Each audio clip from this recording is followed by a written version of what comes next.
So let's talk Michigan and the Wolverines and the game against Sparty. Both teams coming off a bye. Michigan State maybe found at least a little life with the double overtime win it had against Wisconsin. They're getting some injured players back. When you look at the stat profile, I mean, this looks like a real terrible mismatch for Michigan State. I mean, everything they don't do well is what Michigan does well. Everything they do well is what Michigan also does well. All right. Michigan gets them at home. It's, of course, a double revenge spot against Mel Tucker. Am I wrong, though? Because the theme of this episode is don't fall for the green and white banana in the tailpipe. I feel like I've seen this movie before. I mean, I suspect it's going to be something like 34-17, 31-13. Michigan never really was in danger of losing, but this idea that I think Michigan State will do what Penn State did not.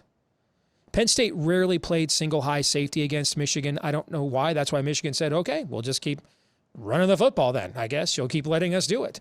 And maybe if they did, put 8 in the box, they couldn't have stopped it anyway. I don't know. I think Michigan State's putting 27 in the box.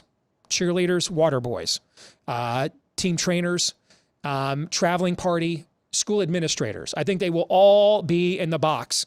I think Mel Tucker will say my secondary is one of the worst in college football history 2 years in a row.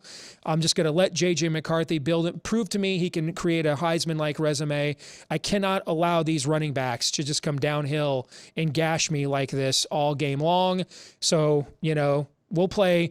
You've heard of zero zone, man zero. How about man none? Like when we even cover receivers, we're just going to put guys in the backfield to stop the run. I'm slightly exaggerating here, obviously, but that is what I think is going to happen. What say you?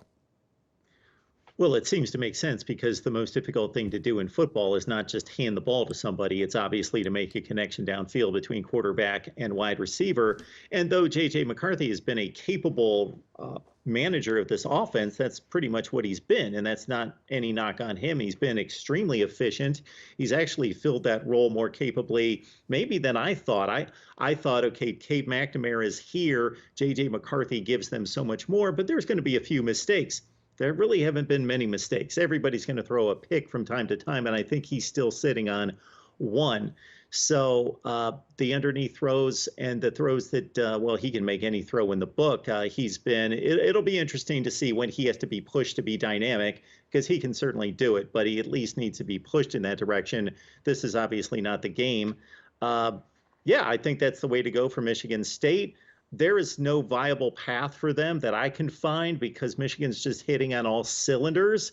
Michigan State showed us a little hope against Wisconsin, and I didn't see a whole lot of that game. I just reviewed the extended highlights, but they did hold Braylon Allen to just over 4 yards per carry during that game. So maybe that gives us an indication that they're improving on that side of the ball, and that's what they're going to attempt to do against Michigan. And then going back to the Washington game, this Michigan State team is actually at its best, and this is not a good way to be, but at its best when Peyton Thorne is improvising and running around like a fool because the pass rush is just let loose by the offensive line, and he's finding Jaden Reed and Keon Coleman, and they can turn it into that kind of game, at least when they've got the ball. Maybe they've got some kind of puncher's chance.